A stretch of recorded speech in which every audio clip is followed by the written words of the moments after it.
rise above the static, dissecting issues diplomatic.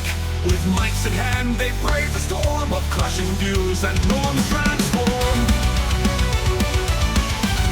The Pundits Podcast, bold and true, shining lights on red and blue. Through heated takes and reasoned thought, they seek the truth that can't be bought.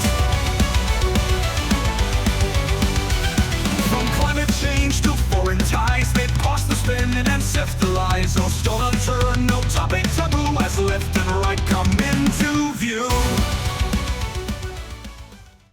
Hey everybody, this is Razib with conversation number 22, a palindromic conversation, and I'm here. I think you can tell the background's a little different. I'm here from an undisclosed location on the West Coast, a large city between Portland and Los Angeles, with a large bay, and on a peninsula.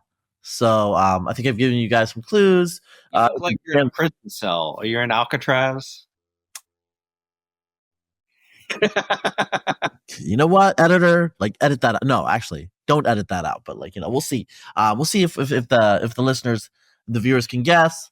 So here we are. This is the week before Christmas, and so I think the first thing that you want to talk about is actually, because I'm Josiah, I am a little bit at an undisclosed location. So you selected the topics this week, and the first thing you want to talk about is Christ's Mass. That's right. Yes. Well, or kind of the opposite in a way. Back when we talked about Halloween a couple months ago, you asked me about demons and the connection or whatever, and I kind of said that I viewed Halloween as just kind of like a secular holiday, so I didn't see much religious significance to it. And basically, I mostly have the same feeling about Christmas. Now, obviously, Christmas is a religious holiday. There is a religious holiday called Christmas. It commemorates the birth of our Lord and Savior Jesus Christ and all that stuff. But in terms of like the cultural aspects of Christmas, what you see out there's a lot of Christmas themed stuff going on right now. And to me, it mostly just doesn't have anything to do with religion at all, and to like a kind of weird extent. So you go anywhere, like any public place, or you turn on the radio, and it's all Christmas music.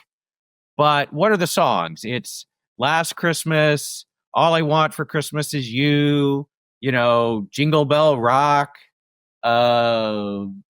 Christmas, Oh Christmas Tree. Like none of these, they're all like secular Christmas. They're Christmas songs, but they're secular Christmas songs. There's a lot of hymns out there or whatnot, but unless you're in a religious themed channel or whatnot, it's just, it's all about Christmas cheer, feeling good, being nice to people, being with family, enjoying the cold weather, which we actually don't get here in Austin anyway. There's tons of Christmas movies. Like it's a big thing, like Hallmark Christmas movies. They make them all year and then they show them. But the striking thing about these movies is like there's like zero, like it's very weird because they're all like the movies are all, they're very formulaic. So they're all about, the importance of Christmas and how you need to be in the Christmas spirit and so on and so forth. But like, why is that? Well, it's just because it's like a nice time of year, and you should be nice to each other, etc. And there's nothing wrong with any of that, in my opinion. I mean, being nice to each other, enjoying the weather, cocoa, etc. That's all good. But I do find like there is something a little weird about it. It's sort of like if you were to have the 4th of July and there was just like a ton of 4th of July stuff, but none of it ever mentioned, the founding of the United States or anything like that. There was just like this character, Sam the Eagle, who brought people fireworks and set them off. And, like, it's kind of strange. All the like famous Christmas movies, like Grinch, like with the exception of the Charlie Brown Christmas. Okay. So that you have Linus, he comes out and he talks about Jesus.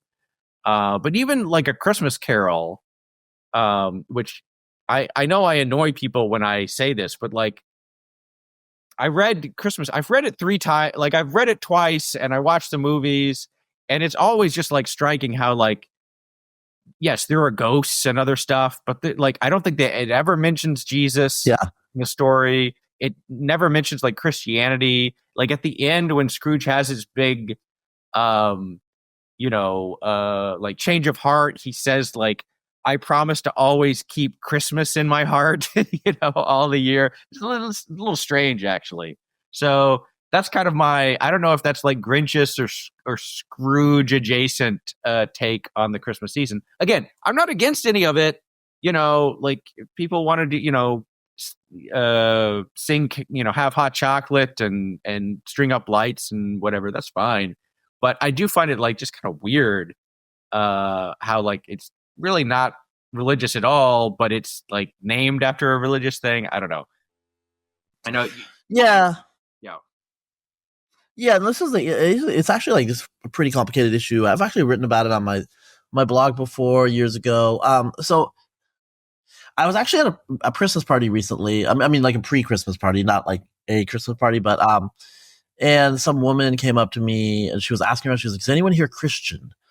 And like everyone was just like, "No." Like very. I mean, I was trying to look around. I think there might have been someone else, but anyway, because she was asking about like, what we thought she wanted to like talk to a Christian about like the Christmas, and I was like, oh, and she was like, I just want to talk about like the real reason for the season. I was like, oh, okay. She's like, I don't want to talk to non-Christians about it because you guys don't know. Or anyway, it wasn't a very Christian attitude actually, but whatever. So it got me. It was really weird. I was like, because we were looking at each other, we're like, okay, that's kind of like But anyway, so it got me thinking about it again. What I will say is several things.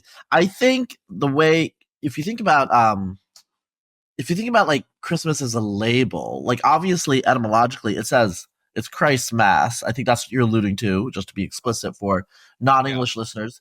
And so like it has the name of Christ in it, right? And so that's like a pointer to what it symbolized, or what it meant, or what it means, Right. But I also think, I mean, we live in Austin, so it's a little different.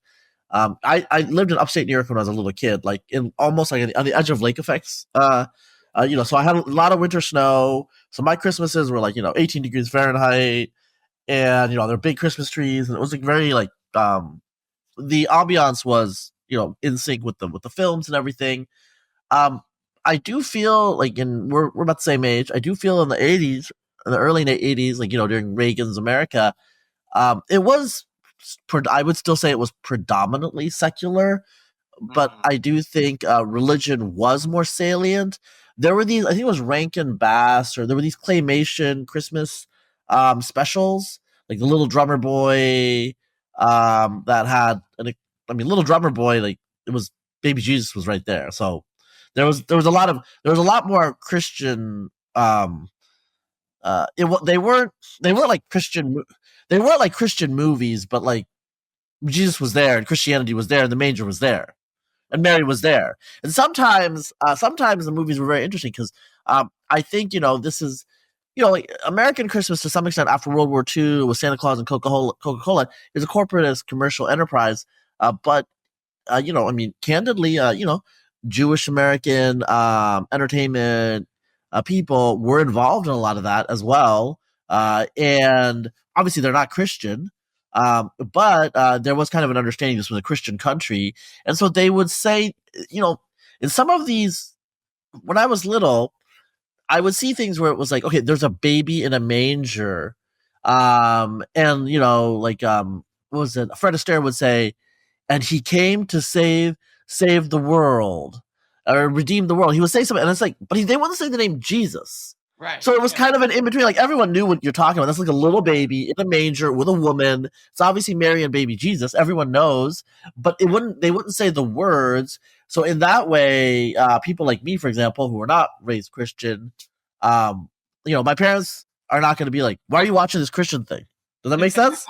Because they're not saying anything explicitly about Jesus or Christianity, but they'll say Muslims like Jesus too, right? Yeah, that's fair. That's fair. I'm just trying to say that there's like a weird like in between zone that I think existed.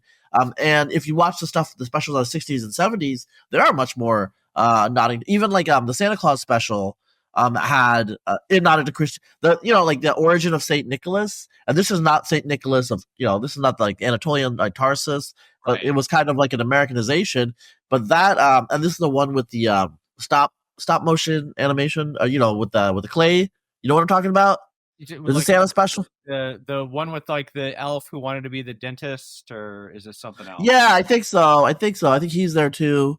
But anyway, but like there's obvious Christian aspects to it. I think that's faded away as everything's become more explicitly secular.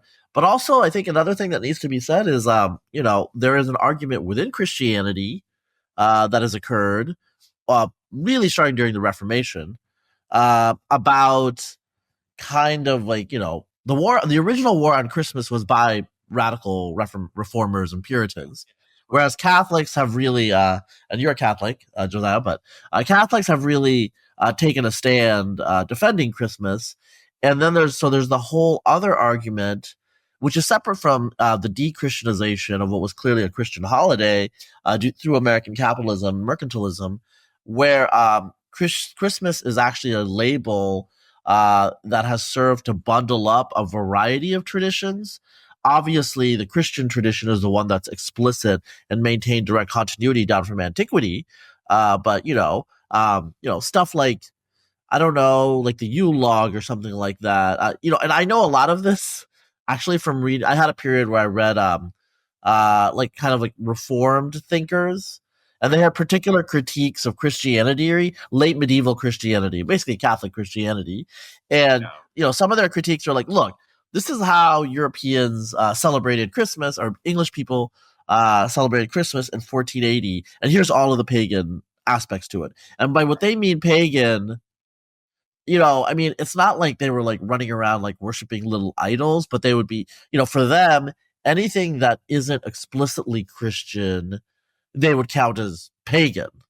Whereas I think you would just say, like, look, you put up a tree, that doesn't mean that you believe in Yggdrasil or whatever. It's just a tree. And so again, like a lot of these are like interpretations, but I think that tradition, and this is part of the tradition that says, in a way, like, I mean, honestly, Reformed Christianity and Calvinism, some Catholic thinkers have argued like that's the last step before atheism, before secularism, And so like a lot, because if you read a lot of the arguments on the internet about how Christmas is not really Christian, its origins are pagan, they actually go back to the Protestants. They go back to Protestant arguments, like radical Protestant arguments. And so like there's that tradition. I also think in the Northern Hemisphere, or the Southern Hemisphere as well, but there's not that many people that live that far south. Very few that live in Patagonia. It's pretty obvious that there's going to be a midwinter holiday. Right. It's just there's got to be something. That's why there's Saturnalia there. That's why whatever the Scandinavians have their holidays like Yule and all these things. It's pretty obvious that there's got to be that holiday. There's arguments about when Jesus was born. I'm not I'm not explicitly saying that the early Christians created the Christmas holiday. Because there were all these other holidays, but it's an awful convenient time to have a major holiday, and so why not, and so I think like that's part of the issue that sometimes that I would say is, I think your critique is correct. Christmas is obviously, I mean, to me, it's like, okay, like you can get into like the whole Reform Protestant critique, but like most people are not that extreme. So who cares, right? Like it's a Christian holiday. It's been around for a long time. There's some ups and downs. It varies from society to society. But also it has accreted to it a lot of non-Christian elements. If you strip the Christianity away, it's kind of like, secular humanism, I guess, like, goodwill, all that stuff. It is a little, yeah, I would say like you can say it's a bit insipid, but without like kind of like the Christian core. But I still think it's recognizable to Americans, and I think it's been a gradual process over the centuries, over the decades.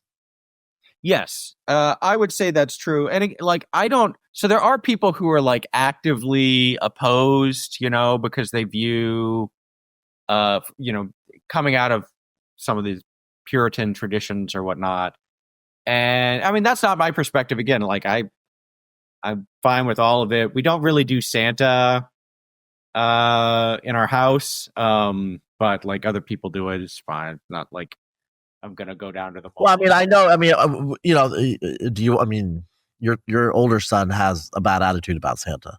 From what I know. But that's true. Yes, yeah. I mean, well, I just like my dad. So Lazarus, my son's grandfather, when he, I mean, this is, and I don't know. I have been meaning to look into this of like where this Santa tradition, like how far back it goes, because there is like objectively there's something kind of weird about it. Like everybody tells the kids, oh, the presents come from Santa, and then at some point they figure it out that it's not really him. Anyway, my dad, when he found out, like he was apparently pretty devastated that like everybody had lied to him about Santa. And so when we were growing up, when he raised us, I mean, like we knew about Santa, the Christmas presents said Santa on them, but he was always very clear. It's like, hey, look, this is just pretend, Santa doesn't really exist. And so we do the same thing with our kids. And it's fine. The biggest issue is like the kids want to tell other kids about it. Like they don't they don't quite understand why it is. It's like, well, Santa doesn't exist, but I'm supposed to not tell other people that he doesn't exist. That's a little bit hard for them to grasp. And of course, when they've tried it, the teachers say that he does exist, and so then they're like, well, what's going on there? So I don't know. But I don't think, I don't think that's a huge deal necessarily. It is kind of weird, like from a 1,000-foot perspective, that like you're doing this. And I don't know. I suspect it's not that ancient, I know there's that famous, yes, Virginia, there is a Santa Claus article, which is from like the 1890s or something like that. So I guess it was going on then. But well, so I mean, America's Santa traditions are like what? They're like a pastiche of like, commercial capitalistic, like Santa used to be tiny and then it became big because of some commercial, advertisement commercial. I think like Saturday Morning Post or something was advertising Coca-Cola. So Santa became big, a big elf, instead of a tiny little, he was like a little elfin thing in the 19th century. And Santa Claus, for the non-Americans, we do have a minority of non-American listeners or non-North American listeners. That's actually Dutch. It's a New York Dutch tradition that mutated. Like we got rid of Black Pete, obviously that wouldn't work in the United States. But in England they have Father Christmas, it's a somewhat different individual. And so all of these different European countries have their own. Yeah. So it's we don't have actually the English Christmas tradition. We have some mutated Dutch form. So and that was there's partly reasons related to New York City centrality, I think, and stuff like that. Yeah. And it's a little weird. My kids, they believe in Santa pretty late, and we just thought it was like harmless. And there were some interesting conversations about the speed of light, and just like all like what proportion of people celebrate Christmas. So how many. How is this working with like relativistic effects that I remember when I was watching them argue about it. And just the part that I find humorous is that like, I mean, your kids are not raised with any religion, right? So they're atheists that were believing in Santa. That's basically right? I mean, pretty much. Yeah. So that was also like a little hard to like call a 6-year-old an atheist or whatever. Oh no, they're. I'm not like, I don't think we're, actually, no, I don't think we're not very, I would say my kids were not raised like militant in anything, but they like have always found, God like a kind of confusing concept. The way I explained to my daughter when she was 3 is like imagine a superhero, but always good. Like, I don't, cause like, well, no, okay, this is a real story. I think when she's 3 years old, I was reading her story and there was something about God. And she's like, what's that? And so I was like, oh, well, I tried to like explain it, I think in regular language. And she was like, okay, like you're shitting me here. Like she basically was like, that doesn't make any sense. Yeah, like, but she was just like totally, she like did not find it plausible at all. She was like, okay. And I was like, well, imagine like, the superheroes. And she's like, okay, like this is really weird. So anyway, my kids are not big believers in that. But yeah, Santa, they suspended disbelief. And partly my daughter, the oldest, she imposed that. So in going back to like, your comment, I think the way I would say is like, it's kind of like how I'm about a lot of aspects of American culture, American society. I'm a believer in the big, in the expansive. I believe that like the non-Christians should celebrate their Christmas, and I believe the Christians should celebrate their Christmas. I don't really. I mean, I know that some Christians are like, oh, like it's like totally secularized. Like we're gonna, bah humbug. And I was like, you know what? Like, I think that's kind of the wrong attitude. Like, don't like withdraw. Like actually like stand up for the Christmas that you believe. And the fundamental idea of Christianity. I mean, I understand that some people say like, oh, it's oppressive of women and stuff like that. But the Christmas story, I mean, that's a good story, I think. I don't know. It's like the story of Jesus, baby Jesus. Like, who doesn't like a baby? Okay, there are people that don't like babies. Okay, but anyway, but you know what I'm saying. So, okay, there's this story here of this like baby, this homeless baby, this homeless family, and then the Magi show up. It's a good story. If you're a secular person, like, why not have an excuse to be nicer, to be kinder, to think warmly of people? Why not listen to this music?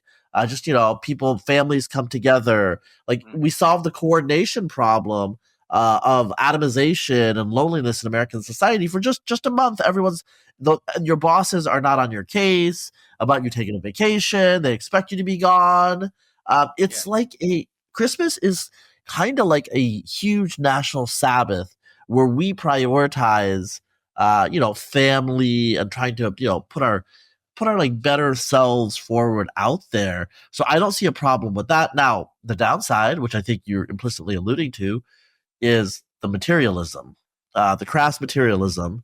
Yeah. And I will tell you, like, I have done, I mean, yeah, Christmas is actually Christmas. I mean, obviously, I was not raised with like a big Christmas. My parents have trees now, but we came in like in the early '80s to the United States, and Christmas was not a big holiday in Bangladesh. There's not that many Christians there, but it was a big holiday on my ex's side, and yeah, Is there like a Muslim winter holiday?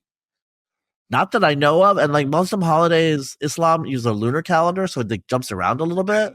Okay, all right. Yeah, I mean, I think these winter yeah. I mean, there's like Hanukkah, which kind of got elevated, But that's a minor festival. I know, right? Yes, Yeah. I know. But but yeah, so but I was just saying, like, on their mom's side, Christmas is a big holiday, and we've alternated depending. Like, we've done some years where we've done almost no presents, and it's still fun. Like, or like we've like donated. I think what people usually do, I think, is you just the money that you would allocate to presents, you buy presents for other people. So it's like we had a discussion. I think we had a discussion. It's like my kids were okay with that. Like they have enough stuff, so it was like there's like poor kids, like they get presents. Okay, like that's okay. They're gonna have fun. They're gonna run around. Like that's good. I mean, getting presents is good too. So there is the materialist aspect of it, but if you remove it, even for a lot of people that are not religious, there's still something there. So I think instead of being negative, and sometimes you can be negative, Josiah. You're not the worst. You're not the worst. I think we should focus on the good of the season, and some holidays, I don't know, like St. Patrick's Day. Okay, like that day has been totally debauched in the United States. right, yeah. Like people get like messed up drunk, and it's a Saints Day. Like what? Like like Christmas is not like that. Christmas, like people there's still a fair amount of respectability. Yes, there is drinking, there is revelry. But I would say the Christians who believe in Christmas, they should just represent. I say Merry Christmas, by the way. I mean, I say both. Just depends. Like it seems a little churlish. Like if I see like a Haredi Jew being like Merry Christmas, I'll just be Happy Holidays, Happy Hanukkah, whatever. I mean, but normally my prior is just to say Merry Christmas. Yeah. I mean, I mostly say Merry Christmas too, although it's tough because there are like there is New Year's, that's a holiday, not to mention other like Hanukkah or whatever. It's someone said happy holidays to me like 2 days before Thanksgiving this year, and I was like, well, I mean, it is a holiday, Thanksgiving. No. I mean, I think I was thinking about it recently. I think my happy holidays to Merry Christmas ratio is dependent on how far away we are from the 25th. Right. And like obviously, like after the 25th, it's still New Year's, so I still do happy holidays sometimes. But happy holidays I tend to do, I think, like early in December because like Christmas is so far away. Closer I get to Christmas, I just like start switching to Merry Christmas. And sometimes people do ask me because I don't look Christian to them. They'll just be like, "Oh, are you Christian?" I'm like, "No, but Merry Christmas anyways." So it's like but that's just the name. To me, it's like they're like syllables. Like I mean, do I believe all the details? No, I don't. But like the spirit of it, I think is still commendable, and I think that, again, like that brings people together. And I mean, basically, you have to be a Satanist to say that the non-material aspects of Christmas are bad. Like only a Satanist would agree that that's bad. Like people of all religions and all traditions and all cultural backgrounds would be like, "Oh yeah, I wish I was like that all year. I wish I strive to be like that all year." So I think I think we should emphasize the positive. If you want to be like negative and do a critique, I think the commercialization of it is not great. There are people struggling in this country. Inflation and the poor. There's always poor people, and like Christmas can be hard for them. Just because there's people they can't afford presents for their kids, and that's tough because the kids, they're kids, they don't understand, and so that I can see is a problem. And like if we could just have the family, the coming together, the goodwill, and just like tone down the capitalism and commercialism a little bit, I would probably be a little happier. But that's me. Okay. All right. Well, there you go. Merry Christmas, everybody. On the positive note, I won't even talk about the other stuff I don't like about it. But all right. So I guess we're gonna do a little science before we get to the paid part. All right. All right. We gonna talk about Neanderthals. Yeah, what was the Neanderthal story? There was the admixture date. Yes. All right, so you know some about it. Like I actually don't know what people don't or do know about Neanderthals. Just because like for me it's like I'm a Neanderhead. I don't know if that's a thing, but it's like it's like I'm a Neanderthal buff, so like I know a lot about it, and I don't know like what people would be surprised by, what they find interesting. Yeah, I guess these are the things that I kind of think that I broadly know, and that I think there's been a lot of new stuff in the last 10 to 20 years that is really changed. Though these are not the way I would have thought about it growing up, and maybe still in popular consciousness, right? So Neanderthals, we've known about them for a long time. I guess they split off from humans, like 500,000 years ago, maybe more, would you say? Yeah, 500,000 is good. I would push it a little further, but 500,000 is like a traditional date. Yeah. And then they left Africa for whatever reason. I know they survived up until, I don't know, maybe 40 to... Yeah, no, that's pretty much it. That's pretty much the standard date. Yeah, and there are some places they might have survived a little later, but really 40. Right. Yeah. It's hard to tell. So they coexisted with humans, after we left Africa 70,000 years ago or whatnot. We were kind of coexisting in Europe and maybe some other places, maybe like the Middle East or whatever. And then, they went away, and they got the big foreheads, we know about them. I think the big changes, these are, to my mind, the big changes that have come about, in my adulthood. So one is, we knew about the Neanderthals, but it was just assumed that they were like a separate species, And even though we had coexisted at the same time, we didn't really have that much interaction with them or whatnot. Certainly not, we didn't get down, as it were. Now we know that, in fact, actually, we, me, you, most people who are not sub-Saharan African, they actually have some Neanderthal ancestry, because early humans and Neanderthals, mated together, and there were like, hybrids or. I mean, here's for the Gen X and older, I guess. Like, here's some sound effects, which, like, again, that's a very dated, but Right. Yeah.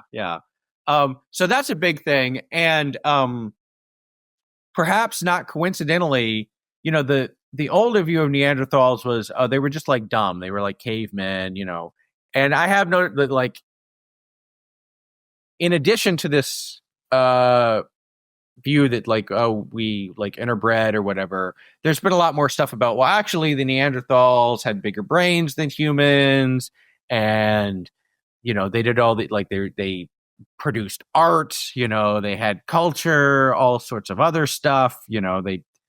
I think they recently found the grave of like a 6-year-old Neanderthal who had Down syndrome, right? So, like, obviously they were caring for their even, like, disabled young or otherwise, like, I mean, in ancient Rome, they would have just, like, exposed the child at birth or soon after, right?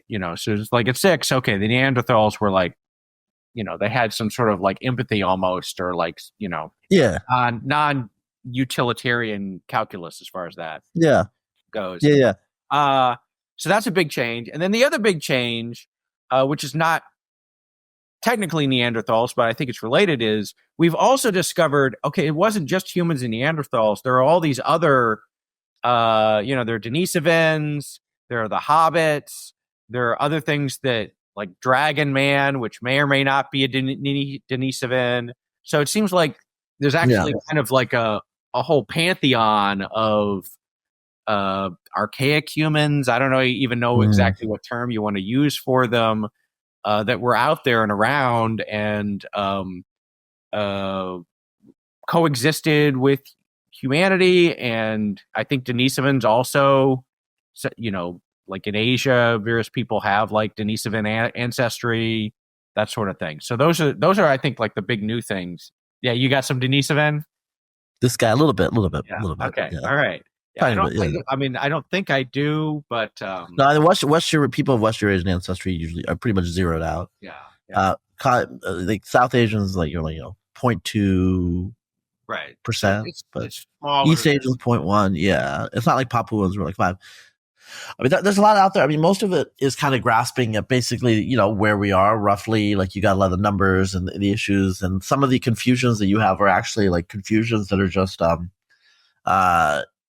just, like, derived from the fact that our terminology predates some of the facts that we have now.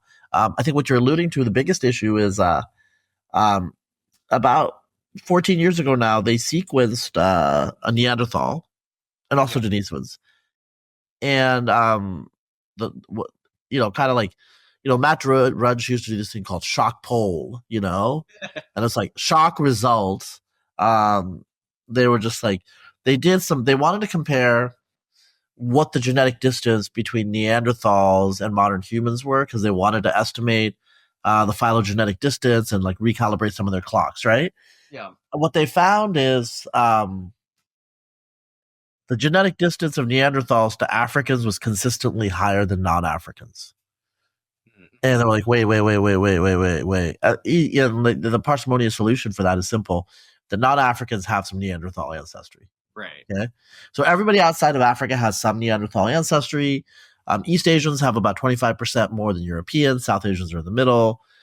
Also, again, like, shock result, they got DNA from Denisova Cave in Siberia, where there were Neanderthals, but there's also another population, which was what we call Denisovans, and they look to have split from Neanderthals, like say 400,000 years ago or something like that. So they're closer to Neanderthals. They're in that like kind of clade, as we would say, but they're quite distant. Actually, 400,000 years is, that's. I mean, like Bushman, San Bushman are the most diverged basal human, and they're 200K. So they're pretty diverged. And it turned out that Papuans had about like 5% of this ancestry. So that's actually a fair amount. Non-Africans are about like 2% Neanderthal is now the best estimate.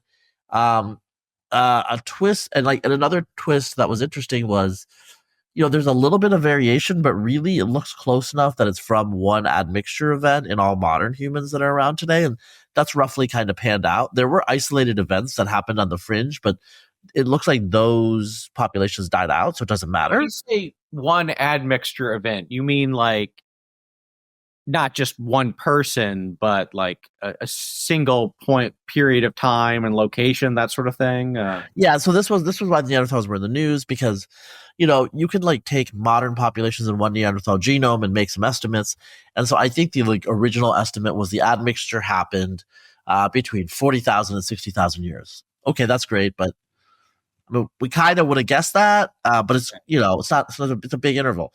What they did is like now we have like a handful of Neanderthal genomes, and what they did is they found individuals, modern humans, anatomically modern humans, the first like permanent population, put it that way, because it looks like our African lineage went to Europe a couple of times and went extinct, but that might be a discussion for a little later.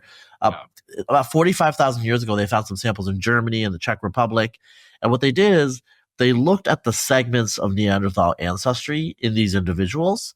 And what happens is recombination is a process that just like swaps genes from one segment to the other because you got two copies. Yeah. And that happens every generation. The initial generations of the Neanderthal segments are going to be very long, and they will shrink as a function of generations. The further you go, the tinier these segments, and so you lack statistical power to actually get the curve estimated and figure out how far back it is. And so that's what they were doing with modern humans, like looking at the segment length and trying to figure out, right? Well, now you have, I said 40 to 60,000 years, right? This is 45,000 years ago. The segment lengths are way longer. And so they have a lot more information to like kind of work the curve backward. That's the way that I'm going to describe it. And they figured out like, and there was like a couple of papers, and they also like another paper looked at modern and ancient humans and just like looked at like the best models. And it looks like the admixture started around 48,000 years ago, which makes sense because there's something called the initial Upper Paleolithic. That is an archaeological culture that starts expanding out of kind of the Middle East into Eurasia around 50,000 years ago.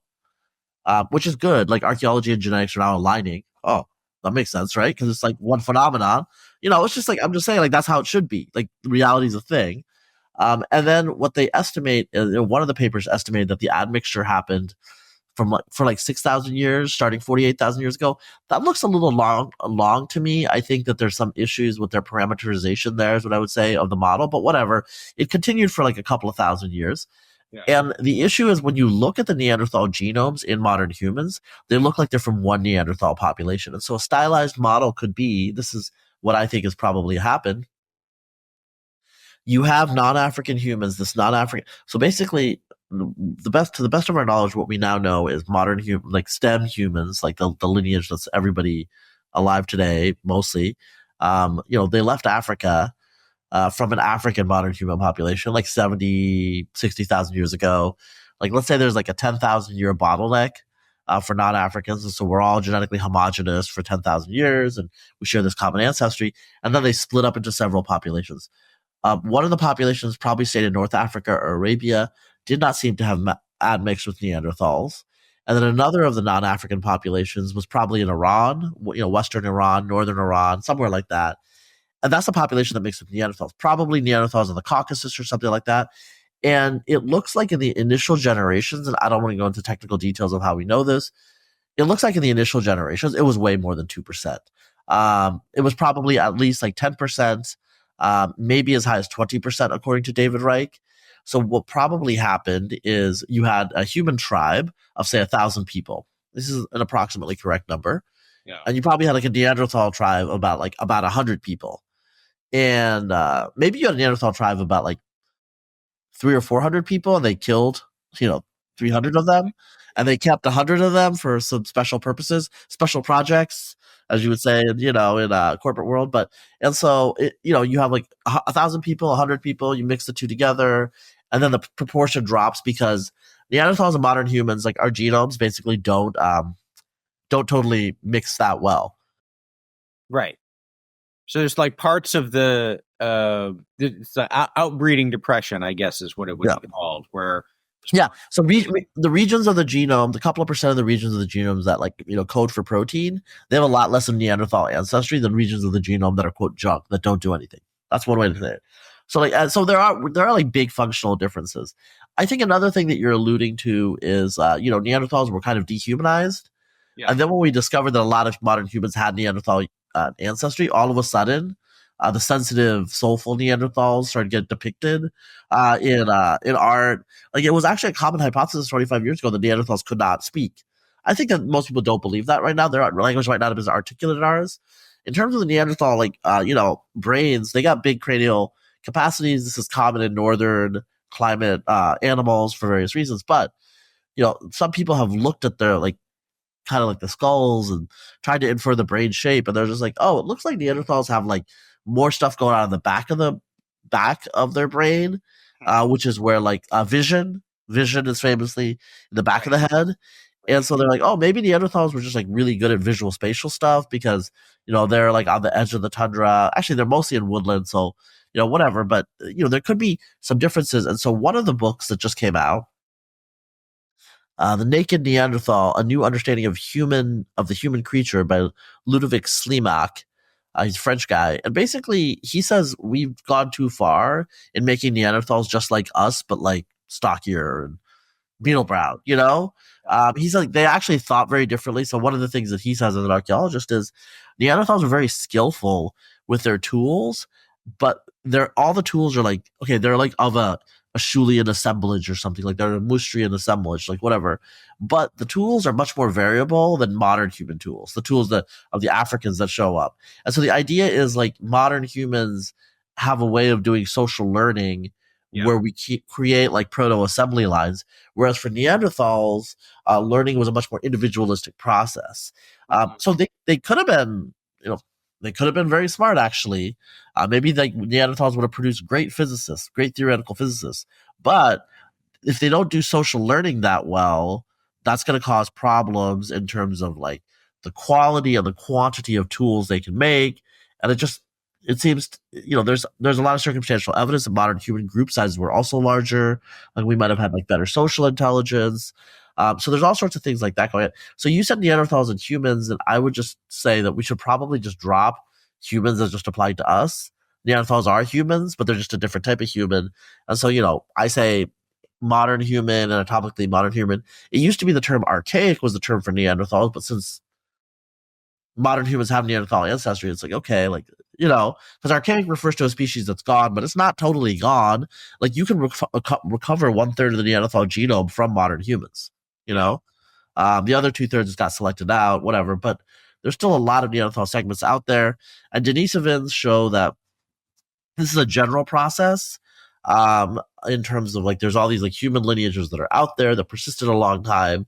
What was the real exception was that about 50,000 years ago, there was just like a snap, like within 10,000 years, all of the non-modern human populations outside of Africa disappeared. That's about it. Looks like Denisovans might have lasted in some pockets a little longer than Neanderthals, actually. But Denisovans probably, it looks like the Denisovans themselves were not one population, but they were like very, when we say structured, so like modern human races, but even deeper.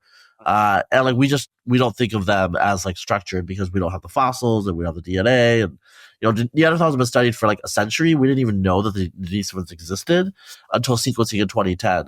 Obviously, there's a lot of Denisovan samples, like Dragon Man, almost certainly a Denisovan, samples in museums. But because I think the communist revolution and all these other things in Asia, and the chaos, archaeology has not developed in the same way, and the museums don't have their stuff in order. So in the near future, I think we will align a lot of that, but that's a matter of like time and investment. John Hawkes and I just recently did a podcast on my other podcast where we talked about Neanderthals.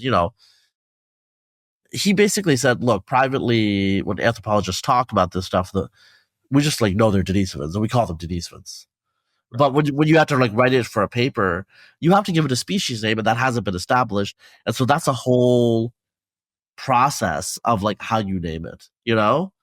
And that's how, ultimately it's not about the science in this case. It's about like, academic like priority and all these other things. So we're basically narrowing down when and where the Neanderthal admixture happened, how it happened. But another issue that is coming to the fore is it looks like there were multiple African modern human admixtures into Neanderthals. And so when we absorbed the Neanderthals, they themselves were like, a couple of percent modern human. But it was from like an ancient African branch that no longer, probably exists, And so basically, Like it looks like there was years ago. Yeah. It looks like there was an admixture about like 250,000 years ago. And that's like that's deeper than the Bushman split from other humans. Right. So, Yeah. okay, like what is that? Well, it's like it's at the root of our lineage. It's kind of like, basal. Like it's like some earlier offshoot that got absorbed by Neanderthals, right? And then it came back into us when we absorbed the Neanderthals. And so it's like this kind of very, very complicated model and scenario. The individual dynamics are simple, but it's like the game of like Go or something like that. Like it's a simple rules, but it can play out in very complex ways. And so we're seeing this like back and forth over and over again. And, it's quite clear that there were like African modern like humans that pushed north like around 100,000 years ago during a warming phase, like so into Israel and probably into like Syria and stuff like that. And then when it got colder, they went back south. And so Neanderthals and modern humans seem to have had a border defined by climate in West Asia, and that border shifted north and south multiple times, probably. And like during those periods, there was probably mixing that went on.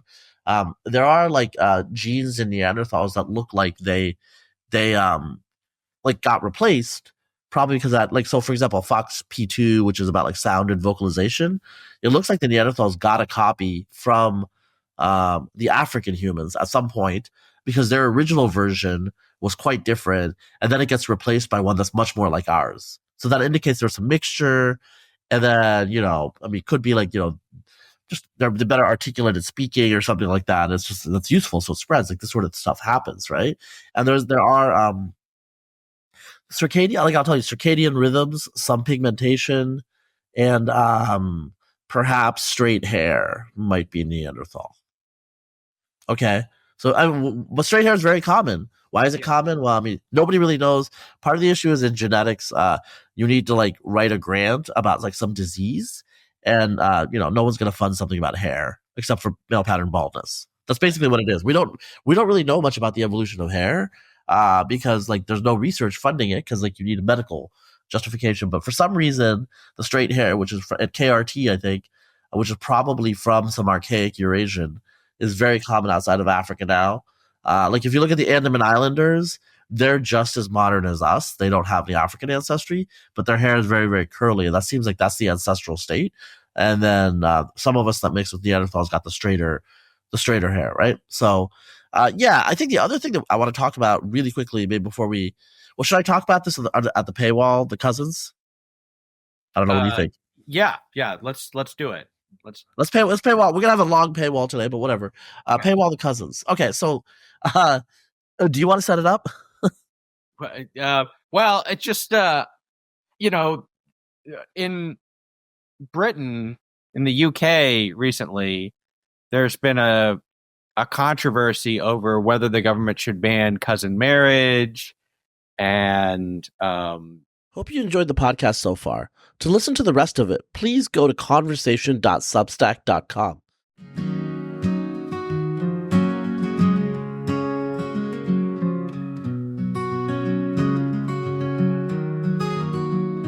Two minds met on a summer's eve. rich with truths they long believed. Words flowed like a winding stream as hours passed in deep debate. And after all was said and done, they found a thread of common ground. In listening close, they came to see a shared humanity.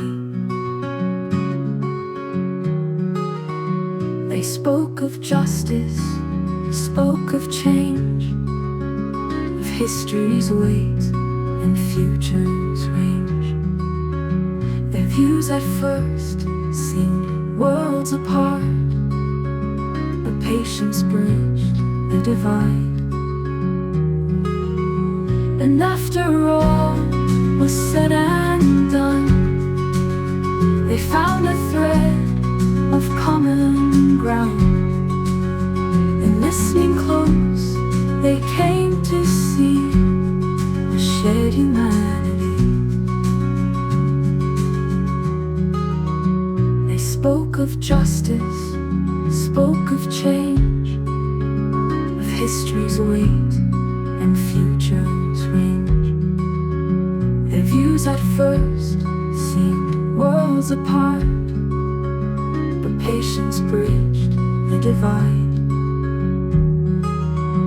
It's not about who's wrong or right, but understanding others' right. In civil discourse we can find ties that gently bind. And after all was said and done, they found a thread of common ground. And listening close, they came to see a shared humanity. As dawn broke soft on dewy grass, they smiled and shook hands at last. Two souls enriched by reason talk, united in respect. And after all was said and done, they found a thread of common ground. And listening close, they came to see a shared humanity. This folk song captures the essence of a long, thoughtful discussion between two public intellectuals. It emphasizes the power of patient listening, mutual respect, and the discovery of common ground. The gentle tone reflects the common understanding they reach after their debate. Would you like me to expand on any aspects of the lyrics or discuss the theme?